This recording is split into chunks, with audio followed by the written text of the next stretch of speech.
to it. How about it? Okay, first things first. Can we just get the shockers out of the way? Yeah. All right, let's do that before we start talking about the contenders and the rest of today's games. I mean, the biggest deal, the one that really rocked the internet last night. McNeese was at number 15 seed, taking out number 2 Clemson. Did I get that right? Nah, I want to say it's a 12 and a 5. 12 and 5. Okay, all right. Sorry, guys. As a matter of fact, yes. Yeah. 12 and 5. Sorry about that. Yeah. So, yeah, I mean, what's your comments on that, man? I mean, it was an absolute beatdown from the beginning. I remember, I think it might have been about 8 or 9 minutes into the first half, and they were getting beat by like 10 plus points at the time. It might even have been creeping towards like 20 for real. And I was thinking to myself, like, all right. You picked them to win. It's still pretty early. They'll come back at the half, and we'll see a different team. And boy, was I wrong. Yeah, it was a great game. Like, I watched that one from start to finish, and it's funny because like I remember texting our group chat. Yeah.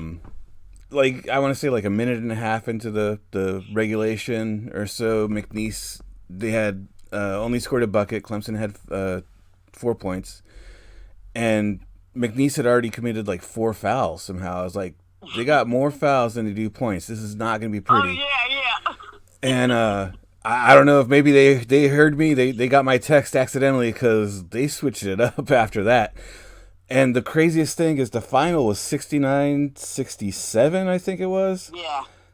And at the half, Clemson only had 13 points. Yeah. It was a wild first half. It was terrible. I mean, to me, it was miraculous that it ended up being as close as it did. But, when we got to the half, I was like, man, I stopped watching, stopped following everything. What makes it so bad is that, it's like I was telling you offline, man, I had Clemson as one of my Final Four. And so needless to say, my bracket is supersized busted and just extremely disappointed. Extremely disappointed in that one. Yeah, I can't imagine. Yeah. So, yeah, and let's talk about another disappointment of today. I mean, I don't know. It might not be a disappointment for you, but it's a disappointment for me. North Carolina.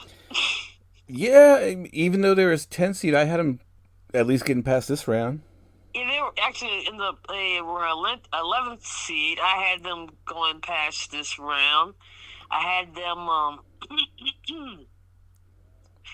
Let's see here. I had them taking on Iowa State, and actually had them beating Iowa State. So my bracket took another hit, and I mean it was just super shocking. I mean we're used to seeing North Carolina in the big tournament, and especially how they won that kind of play-in game. Yeah. I don't know if they had like some hangover from that game because they had absolutely no life in the first half. I mean, it was really painful and crazy to watch, and it's like I don't know. Maybe it was the talk at halftime or whatever, or maybe Coach Hubie dug in their butts a little bit. I don't know what happened, but it came out as a completely different team in the second half. But unfortunately, they lost to Ole Miss, and that was kind of shocking and disappointing to me too, man. So it's like I said. I mean, we were really used to, we know what they normally bring when it comes to tournament time. But, yeah. Yeah, man. I mean, just really shocking and really surprising. Is there any other shockers for you in this first, day and a half? Well, it went down earlier today. Colorado State took out Memphis. Penny Hardaway's Memphis. Man. like I've always known Ole Miss is more of a football school, but I didn't realize till they were Yes. talking on commentary that Ole Miss has only been to one Final Four. Really? Yeah, That's a good. That's a good little nugget there. And yeah, man, a little pissed off at that one too because I had them on my ticket, had them on my foreleg, and they busted the ticket with that one. I was expecting. They also had a pretty decent conference tournament. Um, I was expecting a little something different. They started off really strong, but uh, gosh, I mean, it just kind of fell apart in the second half yeah, and weren't able to put it back together. I watched that game, and I always follow Memphis a little, like, bare minimum during the college basketball regular season because I was. And still am a big Penny Hardaway fan. To me, it's really neat to see the guys that you really used to love and follow back in the day, especially like in the '90s in the yeah. NBA, become these head coaches of NBA teams, college teams. I mean, it's just like you're watching everything go full circle. You feel me on that? Oh, for sure, for sure. It was very interesting watching his face today because you could tell he was not pleased. Yeah, I really wanted him to get out of this, to get out of this initial first round. I don't think that, his job is in jeopardy.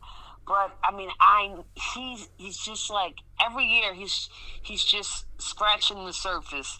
He can't consistently, have success in this tournament, and I think that's a little bit frustrating to him. Oh yeah, for sure. I don't think his job would be in jeopardy because I want to say he got like Coach of the Year for the conference they're in, but I'm Yes, he did. yeah. Yes, he did. hmm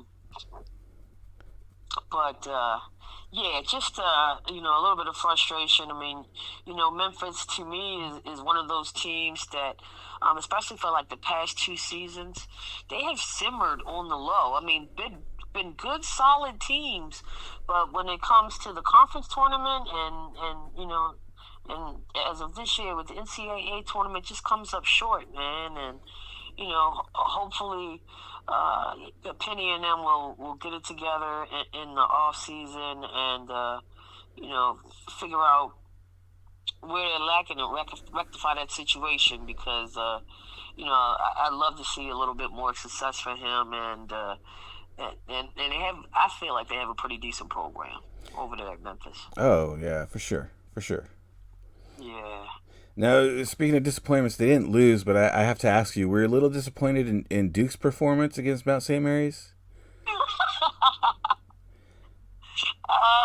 No, 93-49. It should have been more of a blowout. no, yeah, and you know what? I'm a big Duke Blue Devil fan.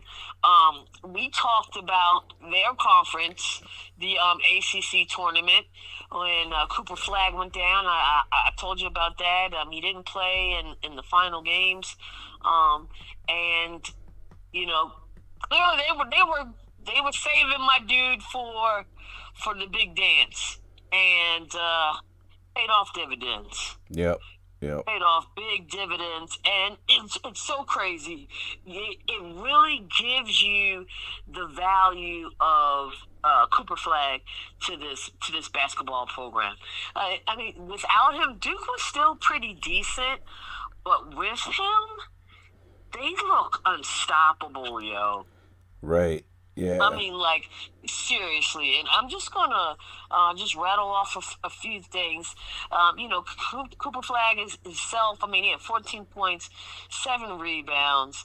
Tyrese Proctor was feeding off of the energy. He led the team with 19 points. I mean, that's 33 points right there. And and to just talk about the program and well-oiled machine that they are, and why I say unstoppable.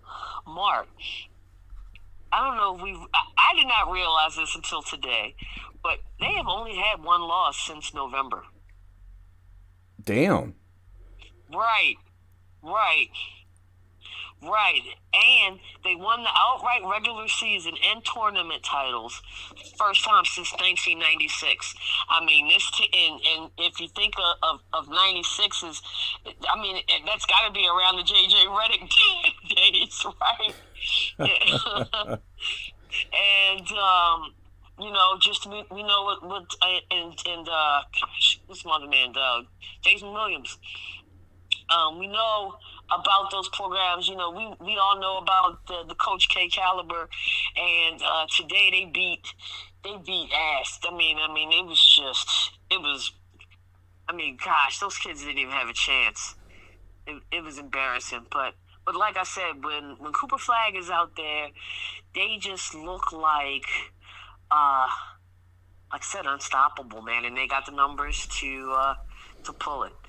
They got the numbers to pull it. So, and needless to say, I have the Duke Blue Devils in my Final Four, and I also have them winning the tournament. That's a shocker. I was gonna say, I mean, I took a look at your brackets. It looks like you have two submissions. One, we seem to be on the same page, and then the other one, we differ. But I mean, we got time to talk about that though. Let me take a look at the bracket here. We talked about Clemson, North Carolina, Duke. Let's get to your side of town. Let's go over to this Arizona.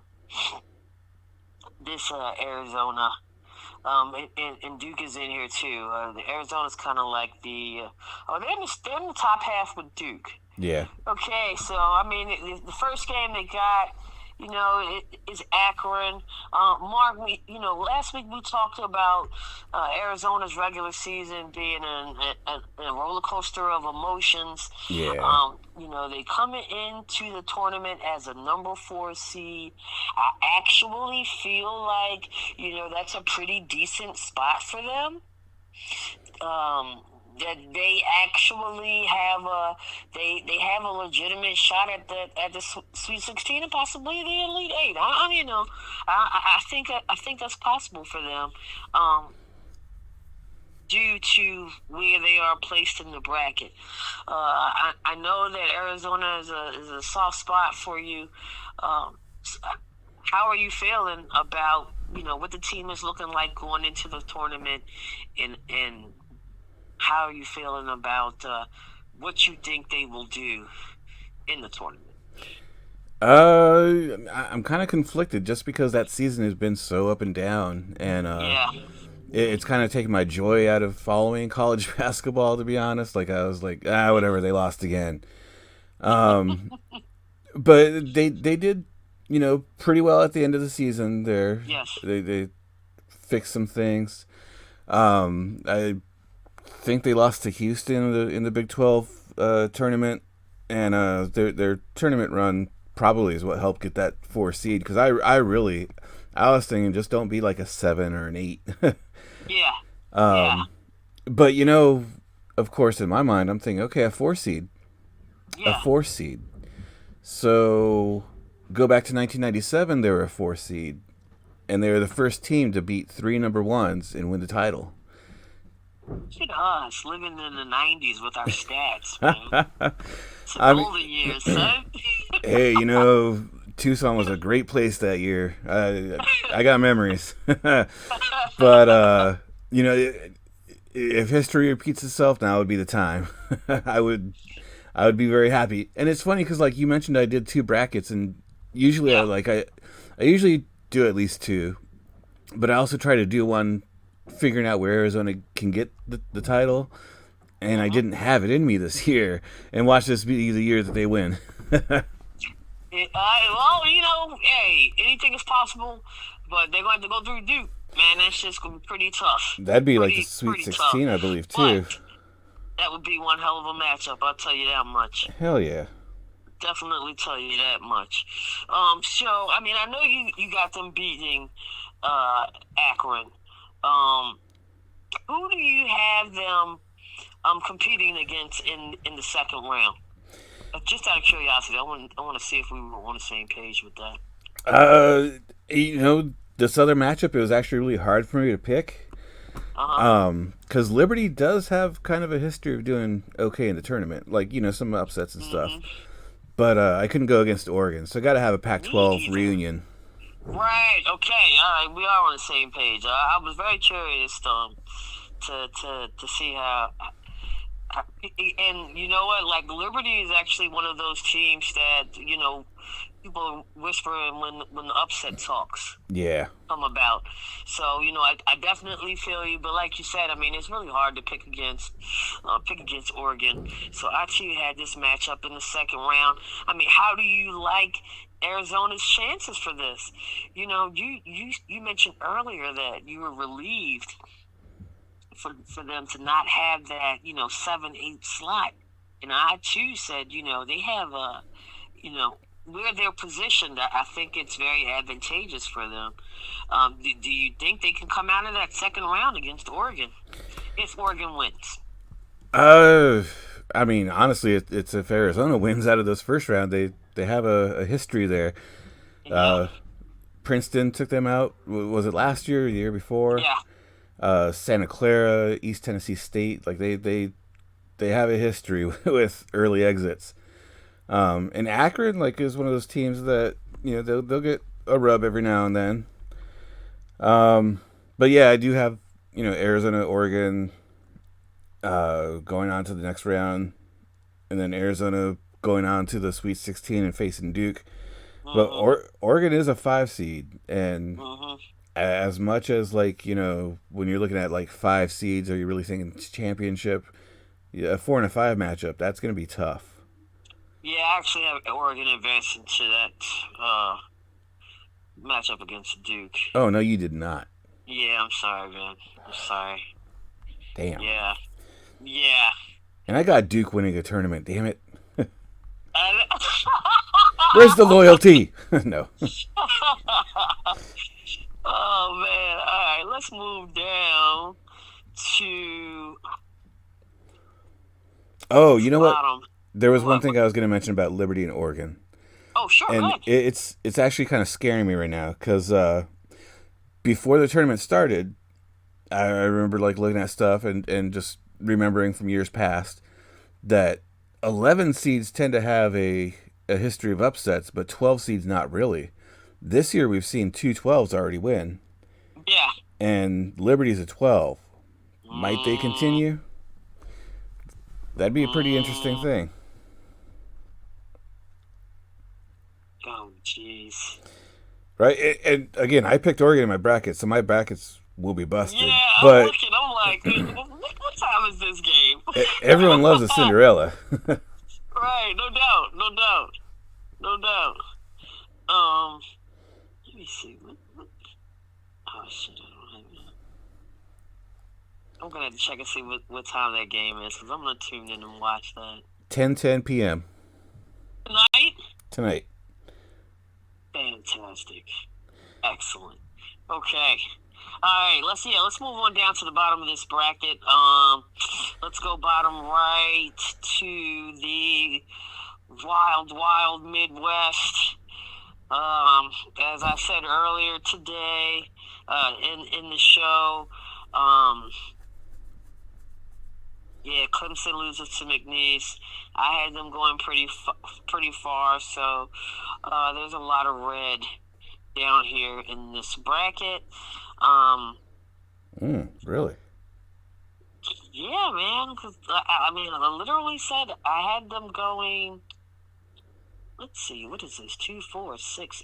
I had them at the Elite Eight. Well, you said you had a lot of red. Is that like just that one branch, or like the whole Midwest? Yeah, just that one branch. Okay. Yeah. I mean, I picked UCLA. That was good. Tennessee, I had that. Had Gonzaga. Had Houston. But yeah, I don't know. For some reason, man, I don't know what the hell I was thinking. it's crazy when you go back and look at your bracket. I don't know, for some people, and you're like, what the hell was I thinking? Like, I'm not really sure why I picked High Point over Purdue. That's pretty wacky. Hey, I almost did too. I really, yeah, I really almost I did. was just really going rogue this year, man. I mean, this thing is. Yeah, I got another pick on the other side that is like, oh, okay. So yeah. So what two do you have coming out of this portion of the bracket, Mark? Clearly, I am wrong on this top half, but who do you have coming out of there? You got Houston coming out of that top portion. I wouldn't be surprised if you did. Yeah, I got Houston. Like I said, I did multiple brackets. I did my main one. Yeah. And my main one, I have Houston coming out. Yeah. And I'll be honest, like we talked about North Carolina earlier and how some of the former powerhouses kind of dropped this year. Yeah. Gonzaga's scary at an 8. And how they took apart Georgia and then they have Houston next round, I could see my brackets completely obliterated and I would not be surprised. Like I could see Gonzaga beating Houston next round. Definitely going to be a good matchup. Got that circled. Hey man, McNeese Purdue. You think that's going to be something interesting? That could be a possible fun game to watch as well. Yeah, and I watched that Purdue game too, and I did too. Purdue, like they came out quick. I think they got like a 10-point lead quick. Yeah. But their defense, they definitely let High Point score. So I'm thinking, both teams. Really not an impressive win. Would you go as far as to say that? Because that's what I kind of walked away with. Yeah. I think the bigger point total was more because of all the fouls at the end, trying to Yeah. Yeah. So like if McNeese is able to score like they did, if both teams are fast scoring early on, if McNeese can keep that defense up, be competitive. Yeah. I'm looking forward to this. This Midwest is, to me, I think could be one of the more wacky brackets, portions of the regions of the bracket. This tournament. Let's talk about this bottom half. Okay. I am kind of, and let me know if I'm a little crazy here, but I kind of like UCLA. Same. At a 7, and we got number 2 Tennessee in there, and I got a little wacky with this part. I ended up with Kentucky and UCLA coming out of this portion of the bracket. Me too. Really? Yep. Oh my gosh, this is why you are my favorite slice of pizza, man. We are definitely vibing on that. But I mean, how wacky is that though? 7 and a 3? Come on, I'm loving it. Yeah. Because UCLA would go up against Tennessee next round, and even though Tennessee had like a bigger, final score against Wofford, I think that was another one that, like, they looked shaky for a while there. Yeah.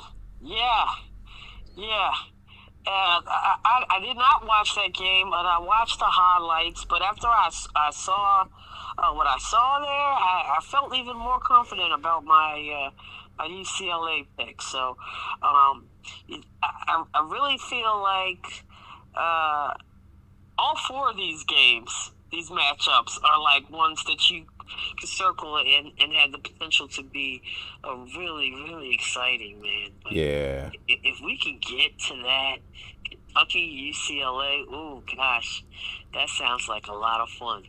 Okay, let's scooch on over across the way to the West. This one.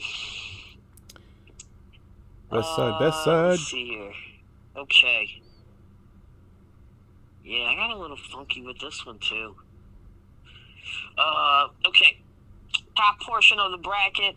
Let's talk about the home team first. We got to give them some love, right?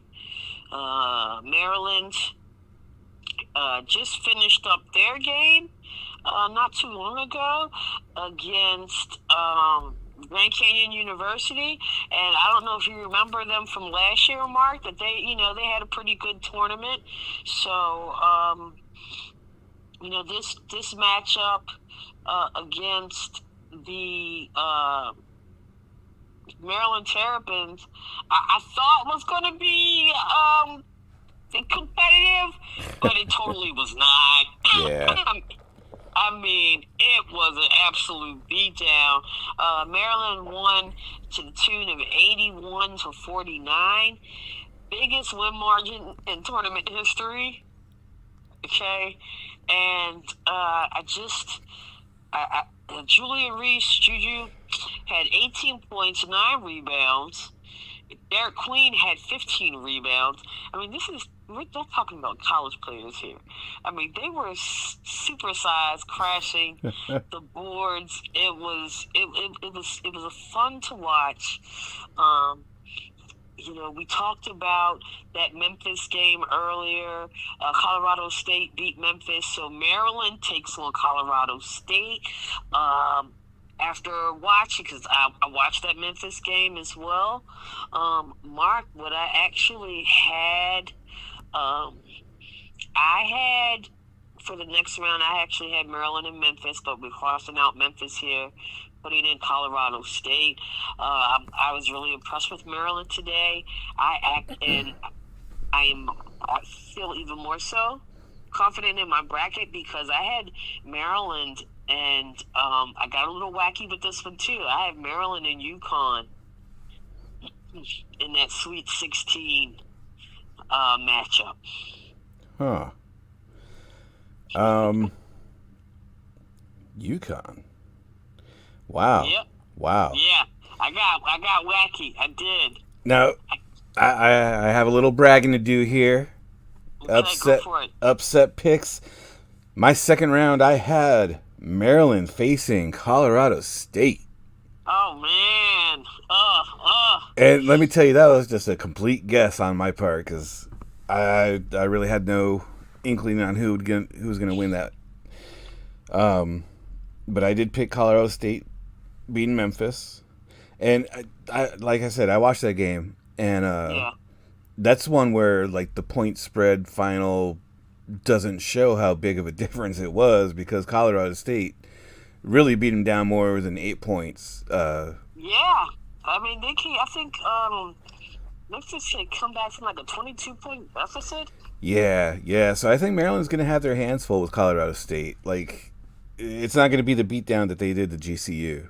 Oh, absolutely not. Will it be, close? I can't say. But I did have Maryland moving on. I don't know how you got UConn.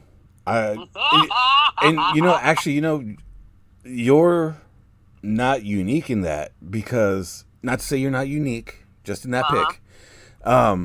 Because I remember on the news the other day they were showing like statistics from brackets like collected, Yeah. and like a lot of people were picking UConn even though they're number 8 to like win it all. And I didn't go that far. right?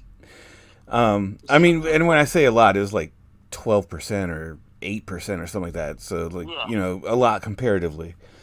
Yeah, considering. But I know a lot of people. Like I've seen brackets that Florida is winning it all, and it seems to Really? almost be a favorite. And like that was a tough pick for me. I did pick Florida. I kind of went chalk a little bit in some places. But yeah, I got Florida and Maryland getting out and facing each other in Sweet 16 here. Wow. Okay. Or to go to the Sweet 16. A few things. Can we back up to Maryland because there was some talk and which led me to kind of dig a little deeper. Have you heard about the drama with Maryland's athletic administration? I don't think so. Okay, well, first things first, literally this week, SMU hires their athletic director, Damon Evans. Okay. Okay, so, and apparently, him and head coach Kevin Willard had a really good relationship, and they are saying that Villanova has an interest in Maryland's head coach. Really? Yes. Like, this is known going into the tournament. So I was really, interested to see, how they would respond. I mean, like I said, I picked them to win. I did not expect a beatdown like this, but, I'm not necessarily saying that Maryland is playing for something or this coach is coaching for something, but, you gotta wonder if these kids are playing like, hey, we want to keep our coach here, yo. We're going to give our all. We're going to try to make a real push in this tournament because we can't have somebody else finessing the guy that we love. Yeah. That's wild, isn't it? Yeah, there's been some other coach drama too. I forget what team, but like one of the lower seeded schools, he had already agreed to a deal to coach somewhere else next season. Yeah. And it's like there's a lot of coaching drama, it seems like, going on. And let me ask you this. Let me ask you how you feel about this. I think it's pretty low to, get in contact with a coach or have conversations with the coach right before tournament time. Yeah, I mean, I think that's kind of messed up, yo. I mean, personally, and outsiders, let me know how you feel about this. I mean, am I being too sensitive? But I mean, I feel like there should be like some code or something, unwritten rule. Like, listen, a week or two before tournament time, let these coaches, focus on their current job, their commitment to their current players, those student athletes. Come on, man. Yeah. A lot of the teams might be looking to replace their coaches, and we understand the urgency of it. You want to get the best person for the job right away, not let anyone go. But even if you do make a deal, don't announce it, because that kind of takes the eyes off of what's important is the game. Right, and it becomes something else. Exactly. Yeah. Absolutely, man. So, yeah, I thought that was just really wild, because, like I said, I heard something, and I was like, man, this doesn't sound right. And I actually started reading up, and I'm like, holy crap, this is, like, for real. So, I feel like we got to really pull for the Terps this go around, because, I'd like to see them successful, man. And I actually think this guy that they got right now, he's pretty good. And I know that they would like for him to stay. Yeah. So, hopefully, our home team Terps will do the damn thing in the tournament, man. I can see him going deep. Let's keep talking about this portion of the West bracket. Let's see here. Let's go down to the second part. And you know what, Mark? I want you to take this part, because I know that we said you got two separate brackets. On one bracket, you have Maryland. And did I read that right? On the second bracket, you got St. John's? No. On the second bracket, the second one? To win the whole thing? Yeah. One bracket was Houston, the other was Duke. You said one bracket was Houston, the other one was Duke. Yeah, the person who picked St. John's, I believe, is. I could have swore I saw St. John's. I believe it's Harry. Yeah. Oh man! I wonder if he's on the line. I was really interested to hear somebody's reasoning for picking that, man. But okay, so I mean, they're a number 2 seed. You said, go ahead. They're a number 2 seed. That's it's not as crazy to pick as we might think. Yeah, not as crazy, But when you look at the Florida's, UConn's, I don't know, and then also on this side the Auburns, and I feel like this the second half, this bottom part of the South is just wide open. Anybody can come out of that thing. But yeah, but for this bottom half of the West bracket, who do you have coming out of that portion? I actually do. I have St. John's coming. I end up with Maryland and St. John's. I got real crazy. Let's see. Yeah, St. John's and Florida. St. John's, Florida. Okay. Yeah. Okay. All right, that's respectable. I don't think I had any upsets picked here. Okay. And we didn't really talk about the South region, but if we could just what were your two to come out of the South bracket part of the bracket? I had Auburn or North Carolina. We all know North Carolina is completely wrong. Auburn and Iowa State. Ooh. Okay.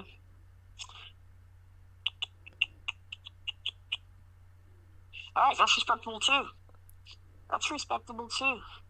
So, you said that in one bracket you had Duke winning it all, other one you had Houston winning it all. I went with you on my bracket with Duke winning it all. So I mean, we have our tournament winners. We've broken down our Elite Eights, and I think we will wait until next week to review our Elite Eights and pick Final Fours because, we'll be well into the tournament and we'll have a better look at what we'll be dealing with next week. Also next week, we will also, dig deep into the women's tournament. I mean, they kicked off today. It's been pretty exciting, but, Mark and I were talking offline, and we kind of want to get an early show in next week, possibly Tuesday or Wednesday. Yeah. Is that cool with you? Yeah. So we can talk, some women's hoops with you guys. You know how much we've really, ramped up our time spent on women's sports, and we look to continue to do so. So I'm looking forward to that show. Yeah, for sure. Hell yeah. We got any real wrestling before we check out for the night? No, but I did want to make a couple of tournament-related notes, stories, Sure. highlight. We talk about the upsets, the Cinderellas, and everything, and I think a clear favorite for a lot of people, and for me for sure. I don't know about for you, Okay. but what has quickly become like the team we want to see do the Cinderella push, maybe get to the Final Four like some Cinderellas have in the past. Oh yeah. Okay, And sure. it comes Which down one? to one person. And I mean, not to say like teams are just entirely made of one person, but for me, it one person swayed me, and that's McNeese State. And I don't know how much you've heard about it, but have you heard about their manager? No, please. I love a good story. Come on, lay it on me. Their manager, actually, the people behind the whole March Madness TV production. It's a whole conglomeration of stations. We know that. They put together a really awesome video package on him. His name is Amir Khan. His nickname is Aura, Aura, because he has an aura about him. And he went viral like a month or so back. Okay. He leads the team out of the lockers onto the court, and he has like a boombox slung over his back.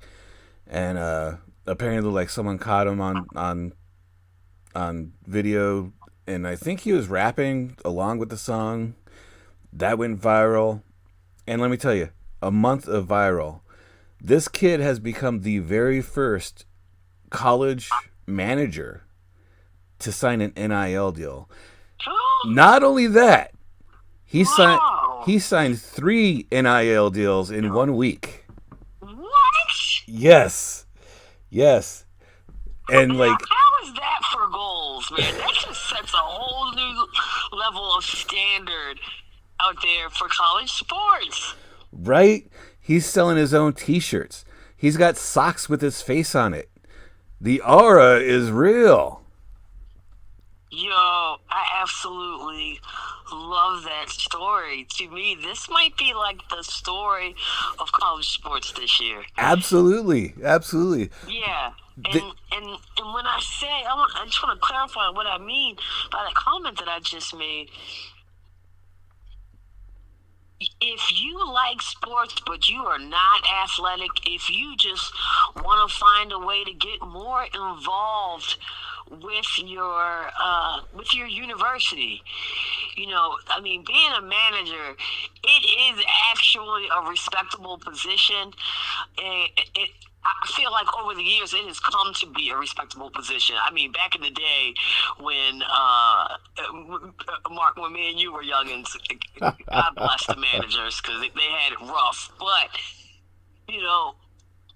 you are contributing your part to a college program, and in this situation where this gentleman took his personality and put it on a platform, man, and now is getting paid because of it. I love that. I absolutely love it. Right? That's such a dope story. And yeah.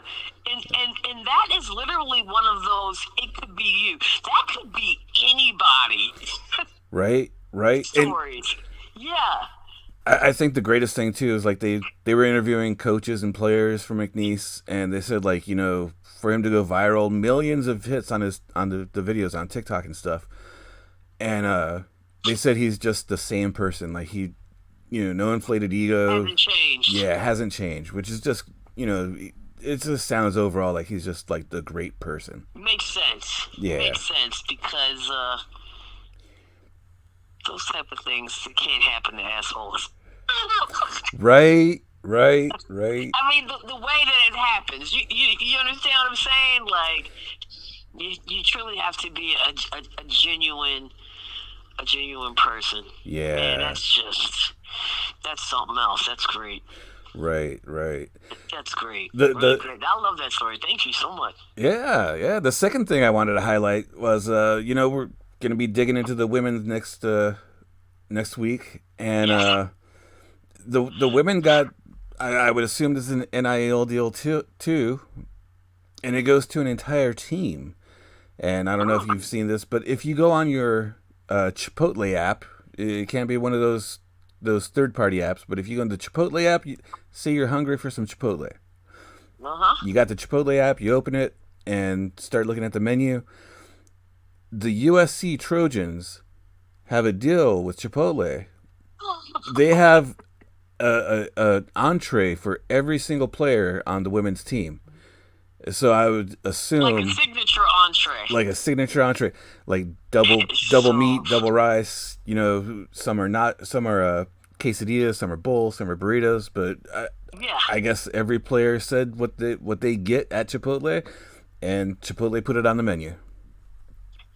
That is so wild. Man, I mean, these NIL things, man, they have just opened up so many. I just can't stop smiling right now, man. We're ending this on such a good note. And I mean, really though, man, I mean, it's just like finally these kids are getting like their due. Yeah, they're standing on the shoulders of people that fought, before them that didn't have the same, opportunities and fought for this. But man, it's super cool, yo.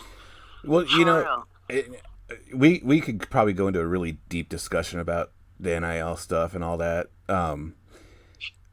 Initially, I actually was against it, but I did work at a university. I did kind of work with the athletes and see what a lot of them were getting without these deals.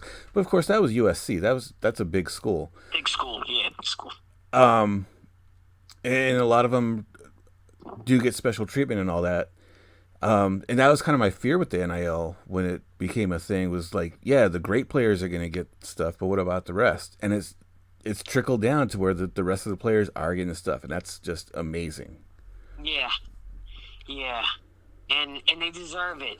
And Yes. I was always on board for it because I feel like that's a good way to begin the tame the beast of illegal activity and boosting. Yeah. First and foremost, I mean, you can't always have your way all the time. And Exactly. God damn it, man. We all know college sports is $1 billion industry. They can afford to break off some of that change. Right? They can afford to. And if you think that they can't, then you must be part of that 1%. That's for sure. No. Yeah. So, yeah, that's great, man. You got any more feel-good stories? Now I want more. It's like, Well, damn it, I'm going to have to dig some up for next week. yeah, I'm pretty sure after this weekend we'll have some more stuff to talk about with you guys. But you know what, Mark? You kind of sparked my interest when you said, we could really dig deep into this NIL talk. I would like to dedicate some time to a future show to this, if you don't mind. Yeah, for sure. I think it would be a good topic, and maybe I can, maybe in like a week or two, I can pull in a guest. I think that would be great. Okay. Yeah. Yeah, let's try it. We'll talk about that offline. Yeah. But yeah, so no real on wrestling. No, nothing. Okay. Just the march to WrestleMania. No worries. Talking about the march to WrestleMania, we are also marching towards the regular season. We're about 10 days away from opening day down Oriole Park, and we'll be talking about that towards the end of the month. But for now, you know how we end this show. Baltimore, spread love, yo. Enjoy the weekend. It's tournament time, man, and we're all dancing. So, get your wings, get your pizza, sub, whatever favorite food it is, and post up in front of the TV. Yes, outsiders, this is the one time a year that I am saying over the course of the next 2 weeks, you will get lazy and gain 5 pounds, and it's quite all right. Look, I'm your favorite host, Keisha. On the other end of the line is my favorite slice of pizza, Mark, and we are just a bit outside. Have a great weekend, everybody. Peace.